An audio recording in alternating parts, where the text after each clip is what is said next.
Today I'll talk briefly about,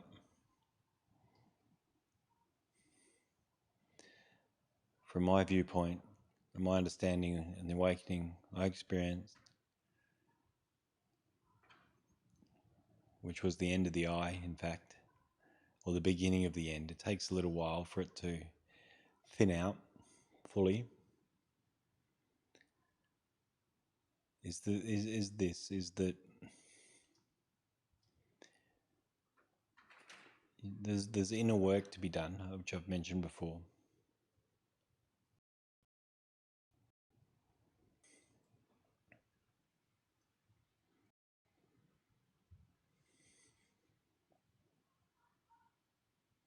Whether it's meditation or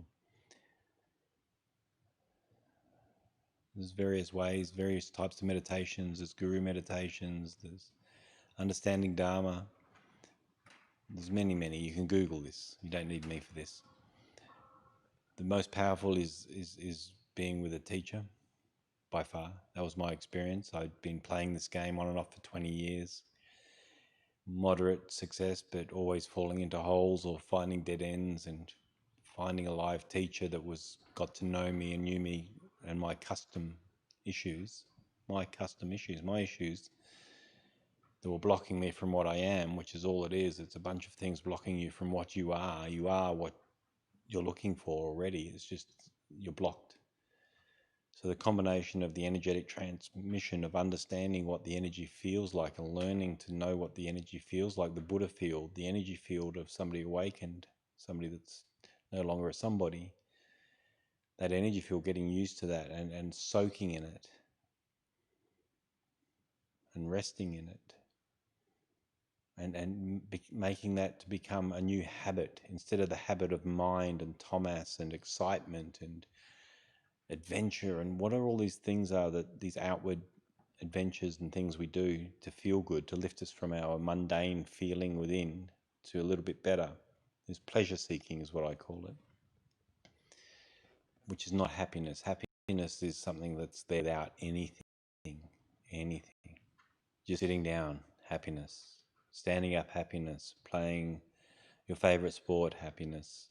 Not playing your favorite sport, happiness. Dishes, playing your favorite sport, dishes, probably going to choose playing your favorite sport, but the dishes are not going to be a depressing event, and all these things that people find difficult to do are not depressing. They're okay. It's fine. You're present. You're in the moment. So the old Zen saying, before awakening, collecting wood, carrying water. After awakening, collecting wood, carrying water. You're doing the same things, essentially, in this example, but your way of doing it, your actual inner experience is very different for both. Very different. And it can't be seen from the outside. It can't be seen.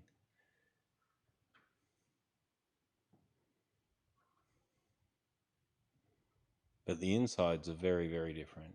It's like a light bulb on the inside. And the light bulb's called joy. Got joy written on it, and it just permeates every cell. And the longer you're holding awakening, the further it deepens, and the further it penetrates, and the wider it goes.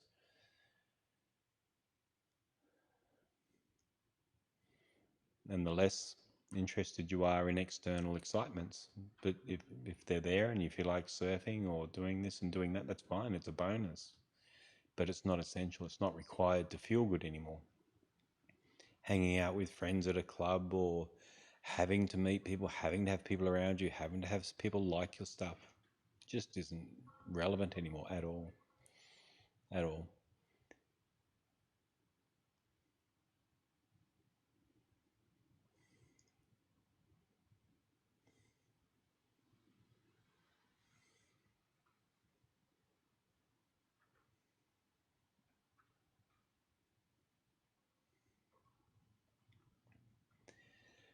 So what's in the way of awakening is prison bars, invisible prison bars. And what are the invisible prison bars? They're your beliefs, they're your ideas of who you are, what you are, and how things should be.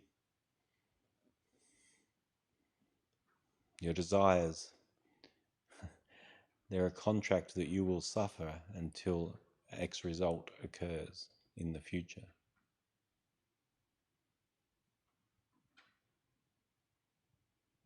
Right?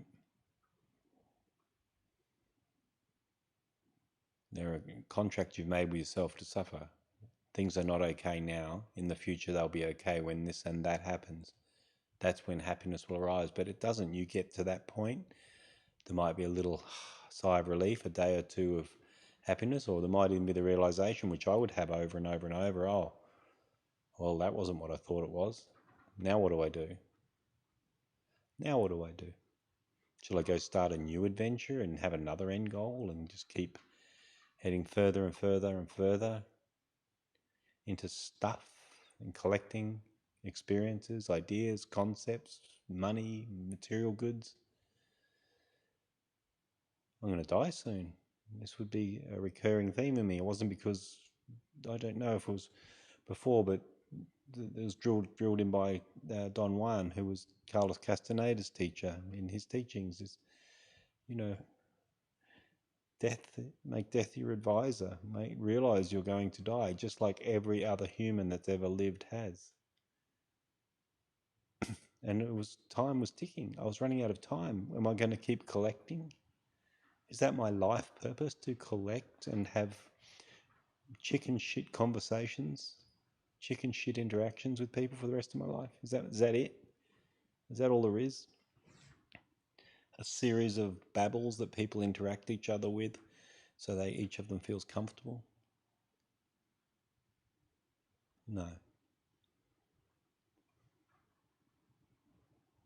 There has to be something more, no? Surely this isn't it. Running around the world or around your country or your town trying to find something interesting and fun to do to distract you from what? Why do we need to be distracted? Why do we need to keep finding highs? Why can't we just be comfortable and content with nothing happening? Why? These were questions that would bother me. Why do I need to be entertained all the time? And the other big thing was, even from a very young age, which at the time was very difficult because it stripped a lot of the reward from things, was I would go, oh, I'm happy now because I got this and I got that and this worked. But what happens if that doesn't happen? Does that mean now I have to be sad?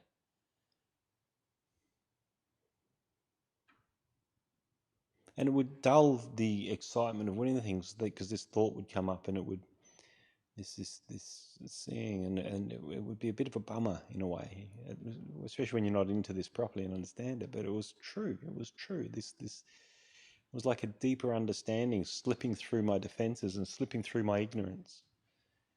That, yeah, this is temporary. This is going to pass. Now you have to do all that work again, whether it's begging your parents or your boss or whoever it is to chain another one. Then it fleets again.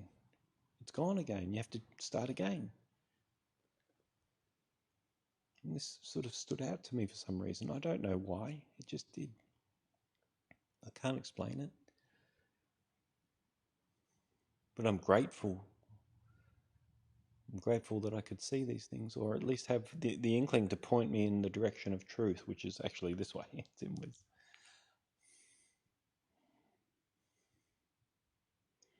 Because every day now is a wonderful, wonderful experience. The moment's wonderful. The minute's wonderful. The hour's wonderful. And really, we're living in this time thing where we have futures because we have a mind, but they're not actually real. They're not actually real. They're ideas of what might happen or what we would like to happen. And the past is a memory that's probably distorted. Lots of evidence for the distortion we do. All we really have is now. And if we live all our nows with a future leaning for a better life and a better this and a better that, and then I'll be happy, what happens when you arrive at that point if you make it? And if it's what you think it is? You're now programmed to be future orientated anyway. So now you've programmed yourself to be future orientated, and there's no now there either. Now there's just another future. And slowly but surely, your whole life is a future project with some past memories, and occasionally you might have a now moment here and there and wonder why you feel so good. A little glimpse of pure realization of nowness. But that's actually the gold. That's the gold. You see. But it's so hard for us to stop. So the more you train for future goals, the harder it's going to be for you to stop. And the more this is going to sound crazy or something that's just too hard for you, which means you're going to live a life as a zombie. You're going to live your life as a shell. Someone that's future orientated or constantly worrying about the past is living as a shell because they're not in reality. And I realized this deep in a retreat. Oh, if I don't become present, I'm a zombie. I'm a dead man walking. I'm not living. I'm not here. I'm in my mind dreaming, the matrix of dream and thoughts and ideas and concepts. That realization is so important. Doesn't matter how wonderful your life is, if you're identified and not present, you're not actually living. You need to really get that. And it's going to hurt if you get it. It's going to be uncomfortable because of all of the investment you have in your identity and who you are. But it can be a pivot point into something that's just far more incredible than you could possibly imagine. And those that have seen it and glimpsed it know what I'm talking about. If you haven't, you do not have a measuring stick. You do not. No matter what your mind thinks, this is I'm talking about.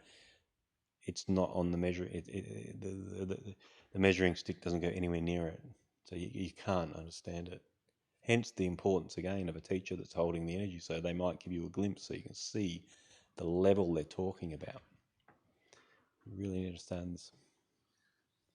Excuse me, I'm just coming over a cold and a flu, so we're getting there though.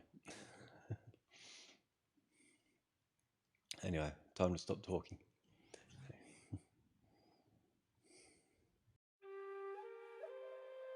Please like or subscribe if you found value. Meet Rohan via rohan.life.